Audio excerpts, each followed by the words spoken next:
All right, in the last episode we had a dilemma. We're going to stick with the 307, go with a Vortec block, put in a new 350. What were we going to do for Christine? Well, a decision was made, and we spent this weekend thrashing.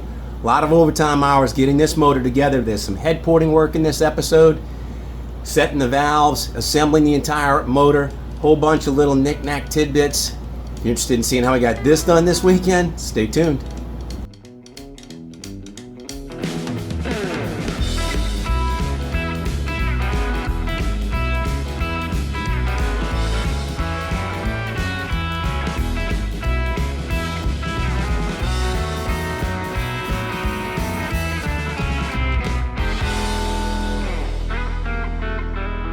Alright, welcome back to Restoring Christine. Bill here, Christine here.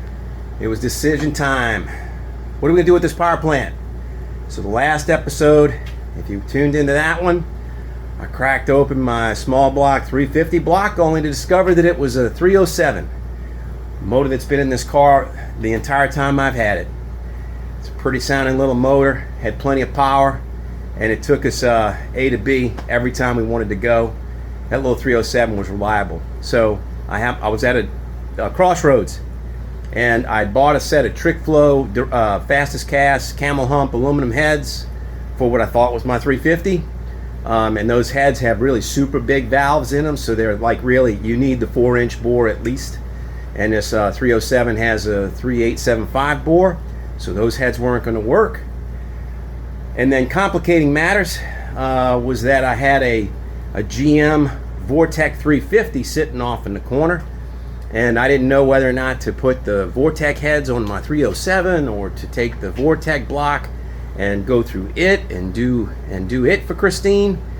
I had some suggestions to put in a big block Christine, which is like a real extreme. You know what? I've never ever run a big block. I have no experience with them. But anyway, that was one of the suggestions that I got. But anyway, I gave it a lot of thought, so I arrived at a decision, and I'm going to share it with you right now, and it's solid. Christine, when Christine came from the factory, she had a 6-cylinder, but had she come with a 1956 small block Chevy, it would have been a 265.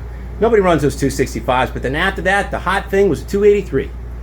The 283 motor, if anybody's familiar with Project X, Hot Rod Magazine's Project X, that was a yellow 57 Chevy. It had a 283 small block in it. It was a screamer, and it was a beautiful project car. They used it in the movie Hollywood Nights. It's an awesome little block, the 283. And then my dad had a 327 and a 68 El Camino, and the 327 came in the Corvettes. You know, so everybody's hot for the 327. You know, boy, if I told you Christine's got a 327 in it, man, that's got some, you know, some cachet with it, doesn't it? But you know, I've been saying that Christine's got a 350. So if anybody says, I got a 307, the reason why nobody has any respect for that 307 motor is because it was built to be a working class motor. It's the same small block, it's the same dimensions, it's the same castings, it's the same everything. It's a 2-bowl block. It's just, what bore is it? It's a 3875 instead of a 4. So, you know, if I were to tell you that it was a 307, you'd think, okay, well, that was in Maman's Malibu or something like that, or it was in my daddy's truck, you know? Well, you know what? There's nothing wrong with that little 307. And this little 307 has got an attitude, and I like it. But I just had to improve it just a little bit, so I tell you what I did. When I was racing on dirt, small block, I was racing short track on dirt. I had a 350 in my street stock, and we could only run cast heads, and camel humps were like few and far in between and hard to find. So the next best thing was the HO305 heads that came on the IROC Zs and the Monty SSs. Those were small combustion chamber heads, but they were designed for a small block that was around 305 cubic inches, and I have 307 cubic inches. So that's what I decided to do. I decided to go ahead and pick up a set of HO305 castings, and that's what I'm putting on this block. I sent those Trick Flows back. Tell you what, they're expensive. They are expensive. It was like $1,700 shipped, you know. So I mean, it's not something I'm gonna sit on. And this GM Vortec, I'll show it to you. This GM Vortec that's off in the corner. This thing, I don't know anything about it.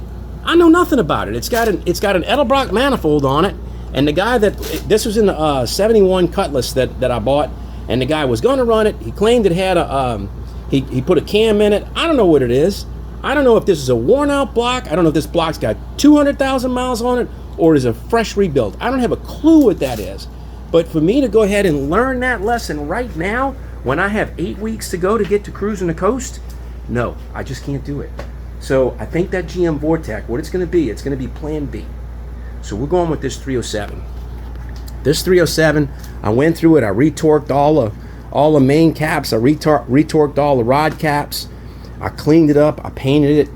I purged. I blew it down. All the scale that was on the inside, it wasn't that bad. The cylinders do have a little bit of wear on them. This is a 30 over block. They do have a little bit of wear on them.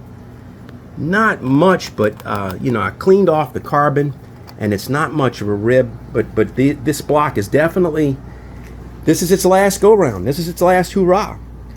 An Edelbrock Performer manifold that was on it, I decided to paint it the Hugger orange, the Chevy orange. Those are the GM 416s. The HO305 heads, and I did a little bit of porting work on them, so let me show you how that's coming out. If you remember in the 1980s, after you had the small gears of the 1970s, when you know, muscle cars would just went bye-bye, and we had low horsepower, had low compression and everything else. All right, so starting in the early 80s, Ford came out with their HO 302 for the 5.0 Mustang, and then GM Chevrolet followed up with its own version, an HO 305 high output, and that was putting the Monty SS's and the IROC Z's, and you know, so what that head was, the heads on that motor were a decent sized valve, but they were really small combustion chambers, so it really picked the compression way back up. So those heads, you can modify them and punch them for bigger valves. You can put 194s, you can put 202s in them. So the head's not really, the ports are just so small, the intake runner is so small that it just doesn't make sense to put the trash can lid of a 202 valve on it, so they put 194s on them, and that's what I have on these. So I'm going to show you the set of heads that I picked up, and they are beautiful. So what I'm going to show you is two things. I'm going to show you the first one, which is just a head that's still in the box, the way that it came from the shop, and the second one is after I've done a little bit of porting work to help Christine breathe. So let's look at it. These came from J&C Enterprises in West Virginia. I went on to eBay, and when I realized what my best option was for that little 307 were these 305 heads, I went looking for a set of 416 castings, and that's what these are. And I got super lucky. I sent a message to the guy and said, hey, look, you know, I'm interested in these heads, but I just need to make sure about the spring setup, make sure that the springs have adequate lift for the cam that I've got in it, which is 488 lift. Make sure that the valves were going to clear the cylinder walls on a 3875 bore, which is the 307 bore. And he responded back really quickly, friendly, polite, and said, yeah, these are great heads. It'd be perfect for that application. And so here they are. But you know, they're factory castings, and I'm going to show you some things on the intake ports that right in here you can see these ports are shaped kind of funny, the inlet. So the boss for where the valve cover screws in, I don't know why this is so thick right here, because it doesn't need to be. That is a small diameter hole, and it's way in the back. And then these sidewalls are sloped. They're kind of sloped this way and this way, so it's tapered. You can see how this is. But on the manifold, you know, when you look at an intake manifold, particularly Edelbrock, it's a perfect rectangular port. So I'm going to, or on these, I decided, you know what, I had these on a 350 on a race car on dirt, and I've already done this work to a pair of heads like this before, so I'm kind of like traveling ground that I'm very familiar with, or at least I've done it once. So I took the die grinder and I removed the valves, and I just opened up this intake runner right in here. These two things, I knocked these down, and I squared off these intake runners, and 1, 2, 3, 4 did all those. And then when you look at the valves, so the valves here they're punched now. They've got these are 194s on the intakes, and you can kind of see, you can see how they've hogged them out. Let's see if I can get on one. Yeah, you can kind of see this little radius. See that little radius? See how it's cut? So on the intake in the bowl, these things go in. I'm zooming too far in, but they'll go in a little bit. So they've actually taken some of the meat of the head around this valve, so you don't just have a small little throat and a big old can over it. You got, you know, it's opened up. But what I did is I blended the radiuses in here and made sure that these turns are smooth. I removed casting flash, and that was about all I did. So I probably spent about 2 hours on the other head. I'm going to do the same thing on this one, but let me show you what it looks like when it's done. So here's the head that I did already, and you can see the difference in the shape. You can see how it's all squared off. It's a rectangle here. That boss is gone. You know, it's gone from here. I removed the casting flash and I squared off these walls and made sure that these walls were there, and I just opened up this inlet just a little bit because it tapers right in here. I opened that a little bit, but not a lot. So I really wouldn't, you know, this is a very super mild port job. It is you know, basically stage 1. So I can't show you the work that I did on the bowls, but you know, it's just similar. It's just blending and shaping and making it just work, just hopefully getting that air to flow a little more smoothly. But that's what we're gonna do. So I'm gonna break down this head. I'm gonna go ahead and port it. Anyway, those are the heads that are gonna go on the motor. All right, now that I got that second head apart, I'll show you the ports, or the bowls. So you can see how when they cut the valves in, they were able to go back in and they went straight bore, so they deep set them. But there's still a big lip here and here. There's sharp edges, sharp transitions in here. So I'm going to smooth that out. I'm just going to blend that on the intake ports only, just the bowls. And you can see this, like where the cutter went back in and it left a little lip right there. I'm going to get rid of that. Yeah, so that's what I'm going to do.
That's it. That was about 20 minutes maybe. It's not a long time, you know, and I didn't bother taking dimensions. People might fuss at me for that, but you can more or less eyeball rectangle, and you only got so much meat you can remove. So I mean, these are much better aligned to the intake runners that come in from the manifold. I got rid of a lot of the casting flash. I got the bowls blended really nicely. Yeah, the intake bowls, all that meat in here. It's just all, now it's all nice and nosed and radiused over. So I'm going to finish cleaning these heads up. I'm going to go ahead and reinstall the valves, and then call this one a day. And then we'll shoot, we're about ready to start reassembling. So of course I shot that a little while ago. I shot that a couple of nights ago. So I'm going to go ahead and put those heads on the block now. So I got me a Fel-Pro gasket set. I got a decent one, not the bottom of the barrel, not the $20 one, but I got one that came with the Fel-Pro Perma-Torque head gaskets. And you can see now, look, you see how this 307 looks? See how this bore looks compared to the diameter of the gasket itself? And then you got like valve reliefs even. You got, you know, extra clearance up here for valve reliefs. This is what I'm saying. That's why those trick flows weren't going to work on this block. But anyway, so I'm going to go ahead and I'm going to stick the head on here. I got my head bolts all cleaned up. Let's go ahead and torque them down. All right, these cast iron heads are heavy. They really are.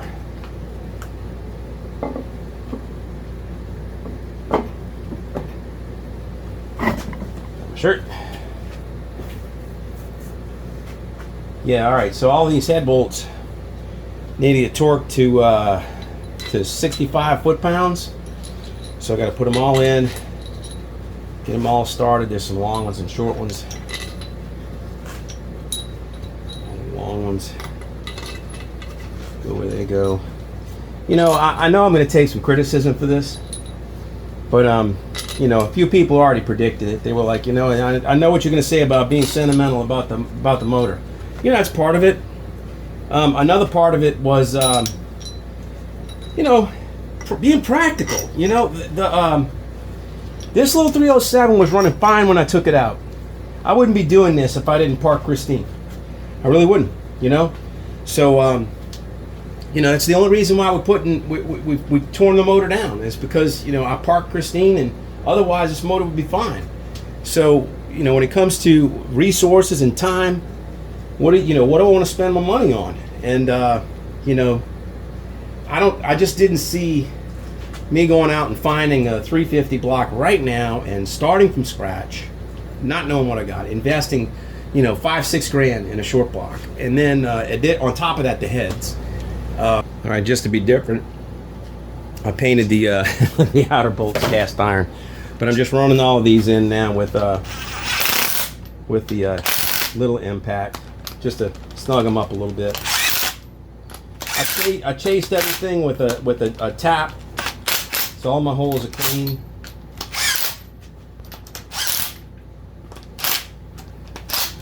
And all of these head bolts are supposed to be torqued to 65 foot-pounds. So we're gonna go, once I get these started, we're gonna go from the middle out. All right, 65 foot-pounds it is. So right now, I've got it dialed down to like 45, and that's what I'm gonna do to start. So I'm gonna go from the middle out. And this is on a roller. That's 45.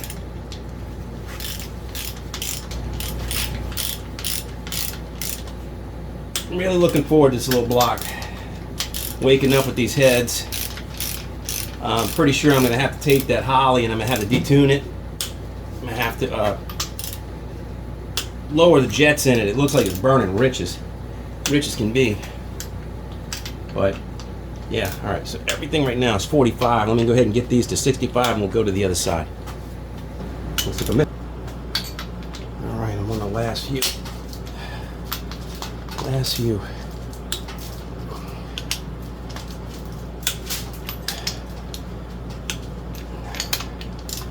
Just double checking them. Yeah. Making sure they all click. This will wear you out.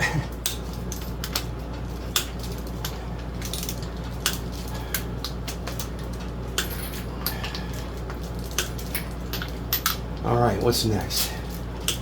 So I'm gonna put the manifold on dead last. I'm gonna set the valves first. So I need to get, I'd like to flip it before I put too much weight on the top and put the oil pan on. But before I do that, I need to slip the cam in and put the gear, the timing chain on.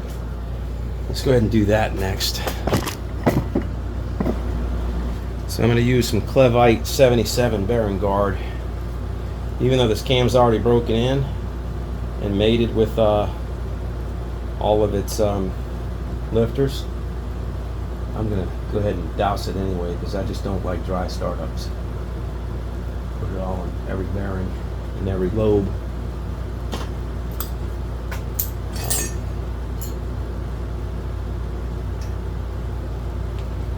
Yeah, so I cleaned it up, made sure everything was clean. You can see how thick and sticky this stuff is. And then once I get it in and rotate it around, that lube will make its way around.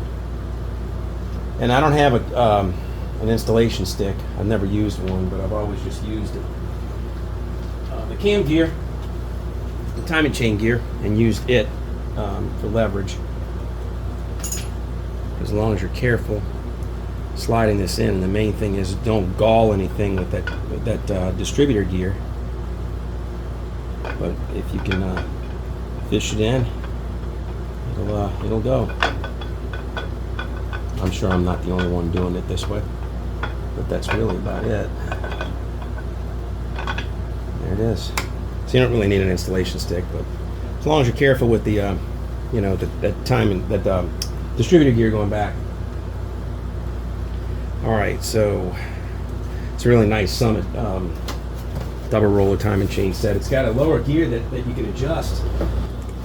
All right, so I got the timing, the crank gear on for the timing chain. I got it at top dead center. The motor's at top dead center, and I have advanced the cam 2 degrees.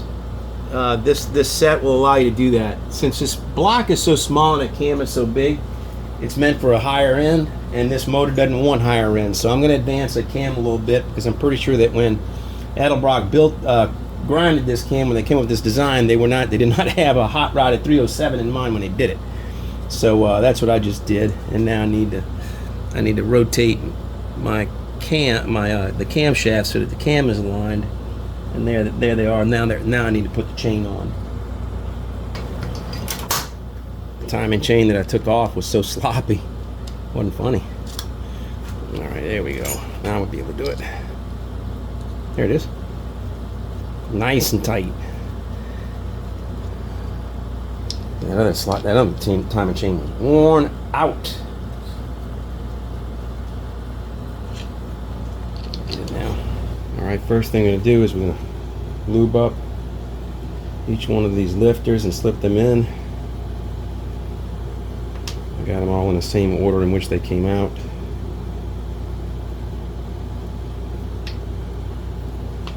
And I got my push rods all cleaned up. All my rocker arms are cleaned up. They're regular stamped 1.5 stock rocker arms. So we're not doing anything fancy with the split, 1.5, 1.6 or anything like that on the rockers. We're just leaving it straight up at 1.5.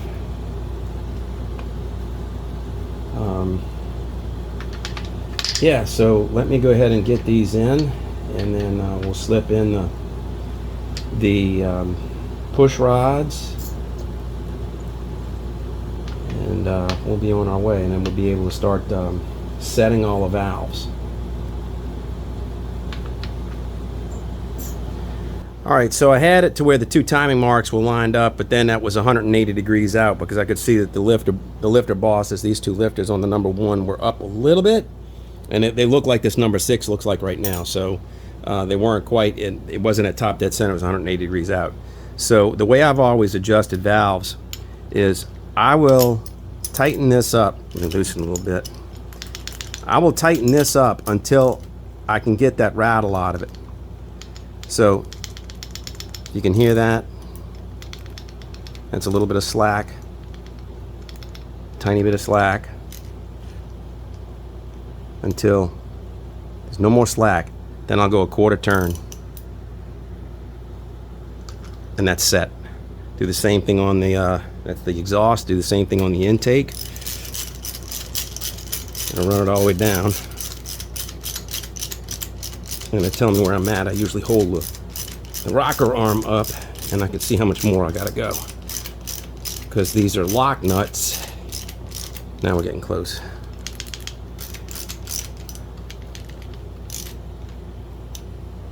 Too much.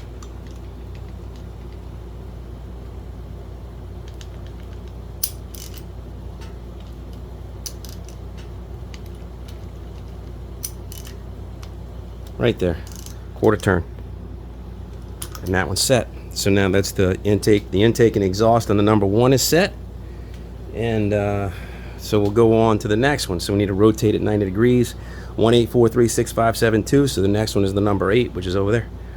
90 degrees, and we'll do that one.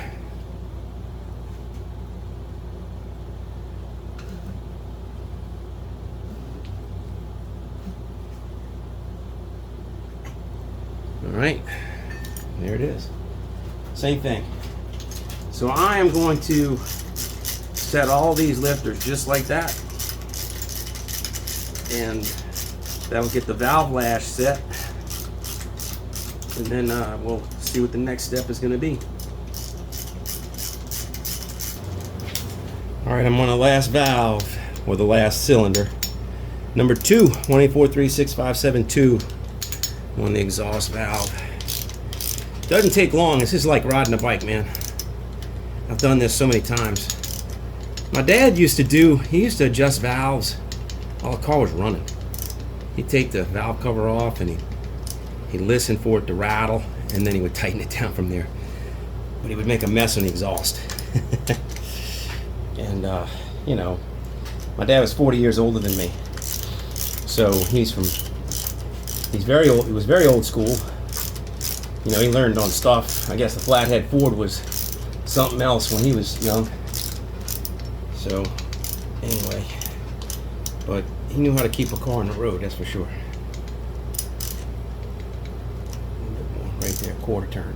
Bow. All right, woo, that's it. All the valves are set. So we got them all done. You know, I mean, I don't know what to show you, but there it is. So I got that much done. So what's next? So we're gonna put the intake manifold on. I got to put the oil pan on, and I got a one-piece oil pan seal. So let me go ahead and flip it over before I put the manifold weight on it. And let me flip it over and let's go ahead and put that oil pan on. I'm not a fan of silicone, but I do use this Permatex Forma gasket sealant. It's like a tar on the small little paper gaskets, and just give it a little bit of a helping hand. I know Fel-Pro wants you to install them straight up, but I just can't bring myself to do it. I can't bring myself to do it.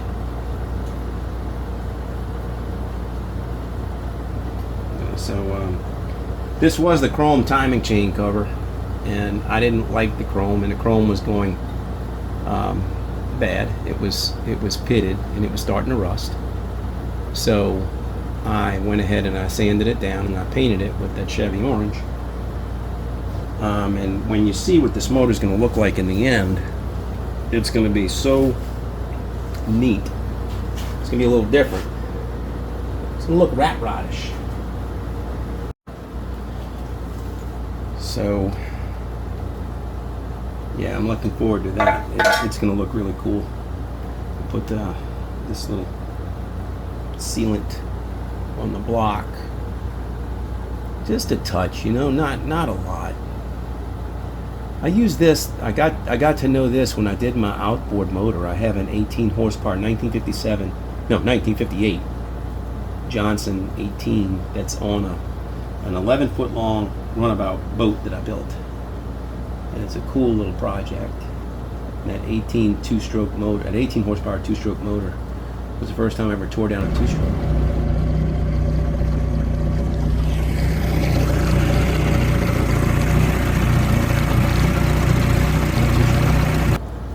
And it runs like a little watch, like a Timex. Pretty cool. Alright, so my motor right now is at top dead center as long as I don't rotate it. As long as I don't spin it, I can set the distributor right as is where it is. So, alright, I'm going to go ahead and tighten these up. And unfortunately, I thought the Fel-Pro kit came with the RTV in it, and it doesn't. So I have to go get some, which will probably mean I'll pick this up in a little while or in the morning. We will see. All right, well, good morning. I didn't have any RTV silicone last night, so I had to go get some, and so now I've put the timing chain cover on, And I'm fiddling with it right now, but I've got the one-piece oil pan gasket, and this is a really cool little deal. So Fel-Pro now makes these. This is really, really, really nice. So this is I don't know what this material is, but it's rubber or it's vinyl, something. And I measured my oil pan. So my oil pan measures 2 3/8 from deck to the bottom of this C-section. So that tells me I need the thick gasket. The only thing I need to do now is that I need to put a little bit of RTV silicone right here in this corner, that corner, and that corner. And that's it. So I've already test fitted this thing because I was afraid. I put my oil pan on and my oil pan was sitting way up. And that was, I was like, well, do I need the thin one? So what I did is I put it on there and then I tightened the 2 bolts down, so I kind of YouTube cheated. So I know it's going to fit, but let's go ahead and put it on. All right, I'm using Permatex Ultra Black RTV. This is silicone, and I'm just going to go into 1, 2, 3, 4 corners. Fel-Pro doesn't describe how to install this in there in the box, but they do tell you in their video that a little goes a long way. So they tell you just a 1/4-inch bead in each corner. And the gasket, need to slip it over the filler tube. I have my crank rotated a little bit away from top dead center so that I can get it over the filler tube here and clear the counterweights.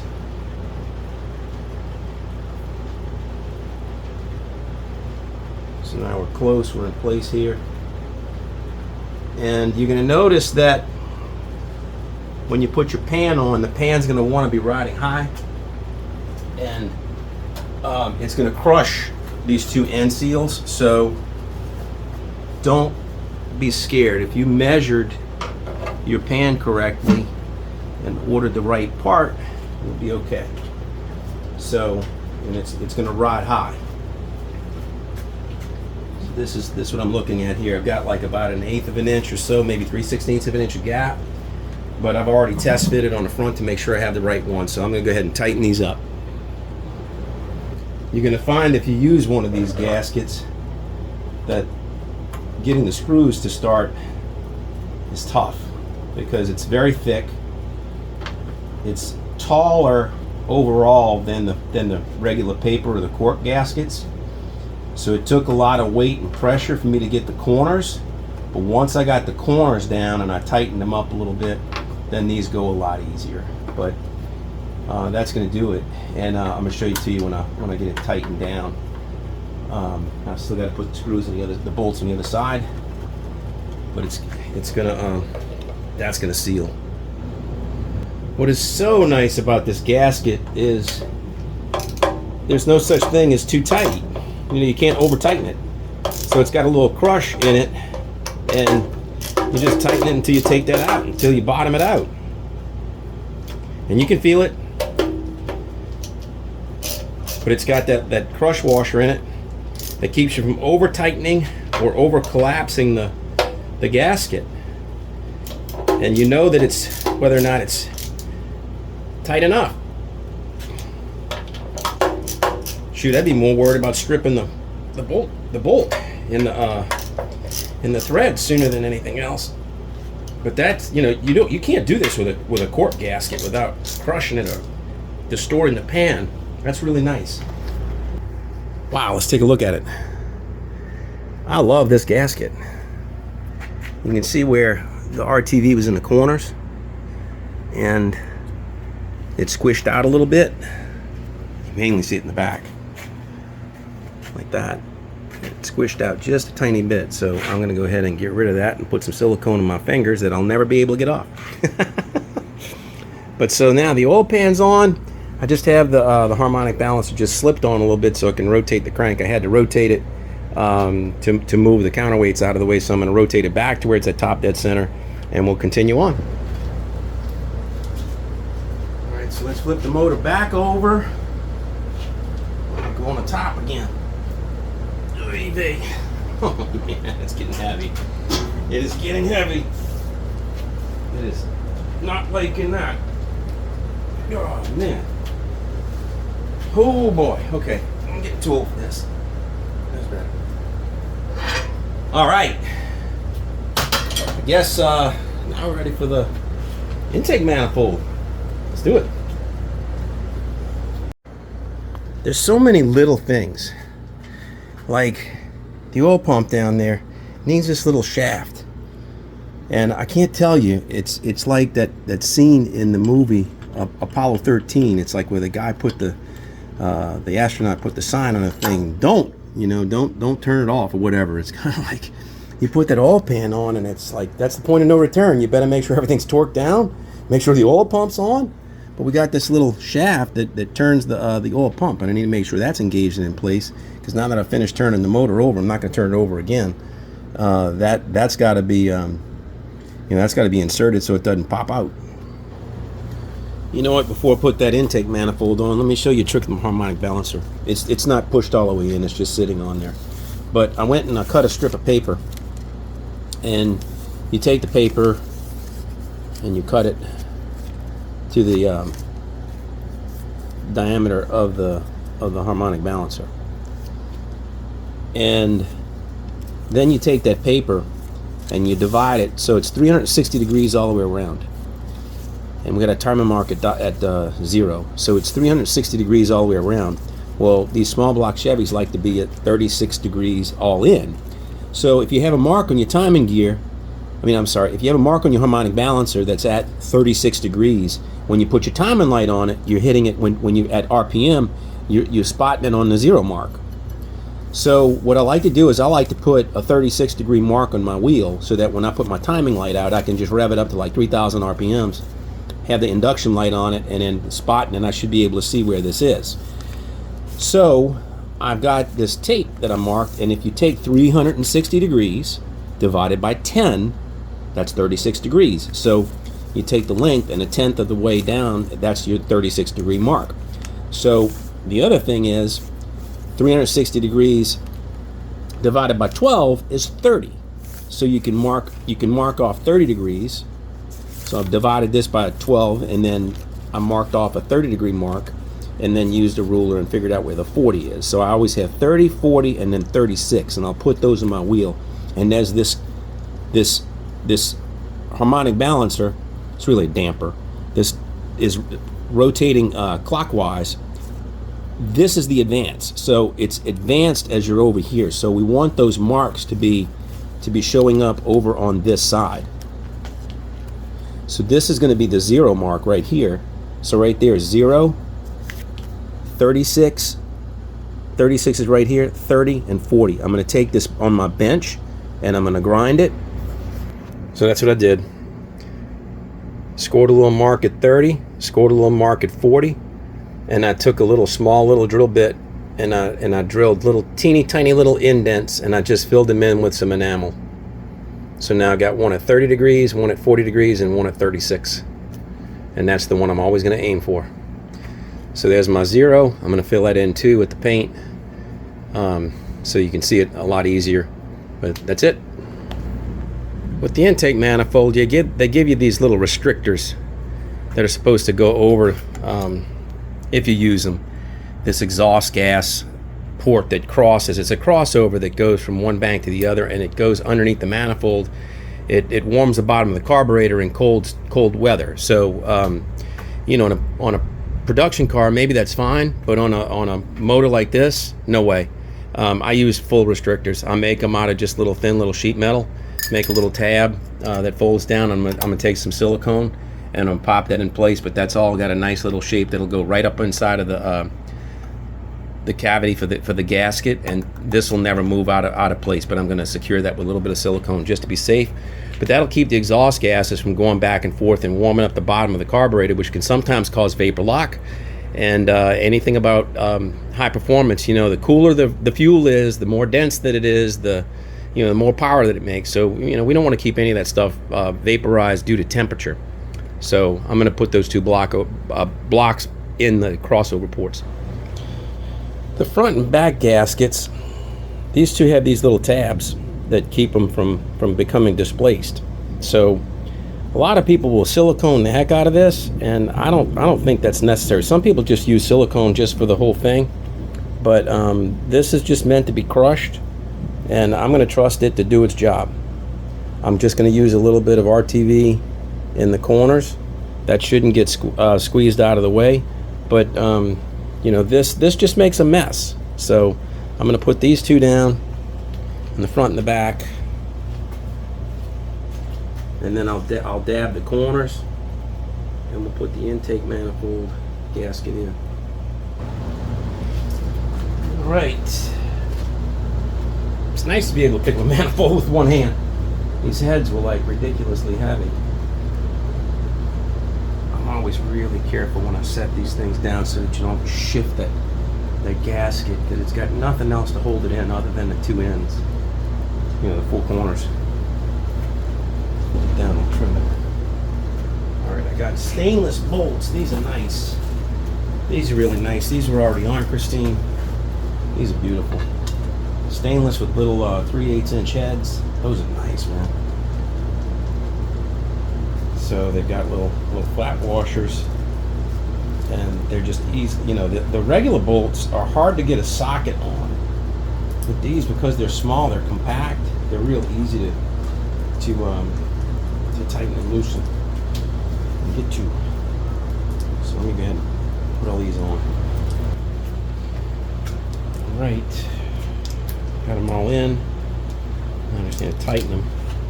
I'm going to snug them down, and then I'll tighten from the middle out.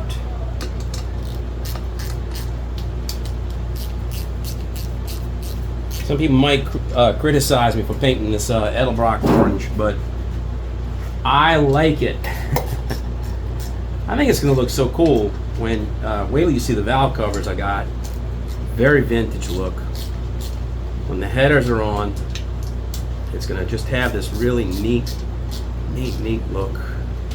I can't wait. It's going to be so cool looking. And I can't wait to fire it up.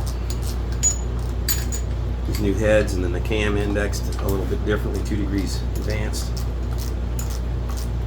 And the sloppy timing chain out. So I mean, there's a whole bunch of things that why this motor might not have been running as good. So it was, you know, all the black soot we had on the top of the pistons, all that carbon. You know, I got rid of all that, which ought to eliminate some hot spots and then improve the burn. So what I need to do is really go through that holly and make sure that holly's in good shape. That holly needs a kit put in it badly, and I need to just because it's been sitting up. But I need to I need to dejet it. I need to jet it down. I don't know what jets I've got in there. I don't know if they're 70s, but it's like I need to come down into the 60s if I'm up that high. 68 or 60, you know, or even less, but I think 68 ought to be all right. All right, the last thing is second to last thing is gonna be the water pump. I'm gonna use that same Permatex goop for my gasket. And what I've done is I've already put a little coat on it. And these little gaskets are not the Fel-Pro, they came with the pump. And they look like they're a little bit better, believe it or not. So I'm going to trust these.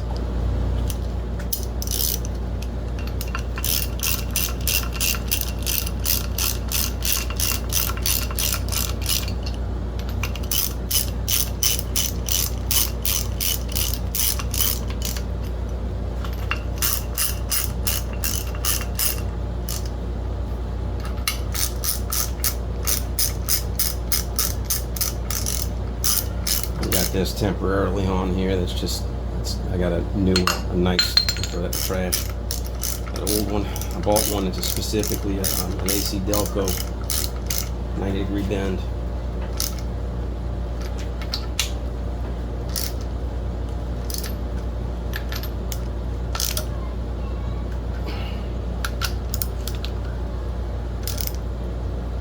All right, second last thing. Now the last thing.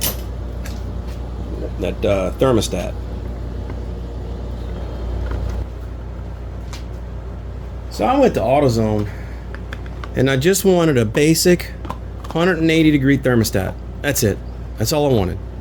And you know how it goes when you like this first generation small block. So I'm talking to the guy, and you know, I'm telling him what I want, and I'm expecting he should be able to just go pull this off the shelf in the back. And no, you got to have exact year and make and model. And so we go through all that, and I'm just guesstimating. I don't know, say 1980 Chevrolet C10 truck.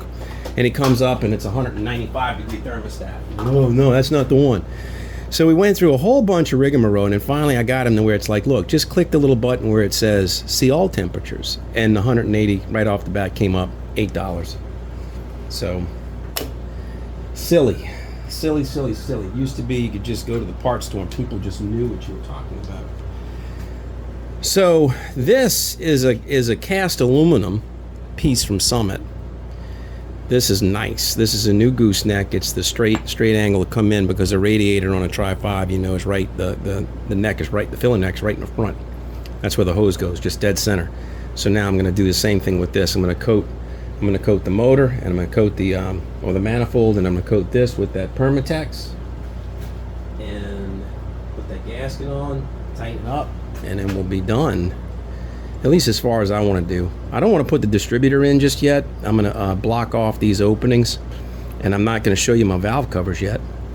I'm going to wait for all that bling for when it's time to do a little bit of a reveal. I can't show you everything.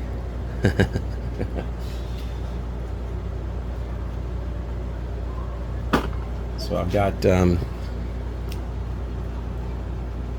got everything done the way I want it so far, and I'm about as long as I had hoped with how long this motor is taking to come together. To be honest with you, I'm into it. I started assembly yesterday, and it did not take long. I have a day and a half, maybe 2 days now in doing all this, and that includes refinishing, cleaning, getting everything looking the part, looking right, tapping, retapping all of these holes, all these bolt holes, making sure that they're all going to go in. Socket.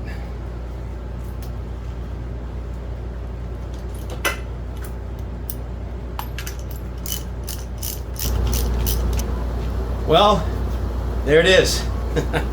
That's a power plant that's going to Christine. It's 307 with these GMHO 305 heads.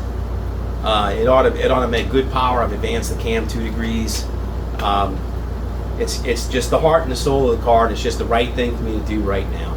So I do appreciate you watching. I sure hope you got something out of this episode. Thank you for sticking with me. If you're enjoying the episodes, please give them a thumbs up, and if you're enjoying the channel, I'd love a subscription. So until I see you next time, we're going to take apart, or we're going to start servicing a Saginaw 4-speed transmission. That's what's up next. I got to get this running gear in order. But that's it for now. Until I see you next time, please take care of yourself. Cheers.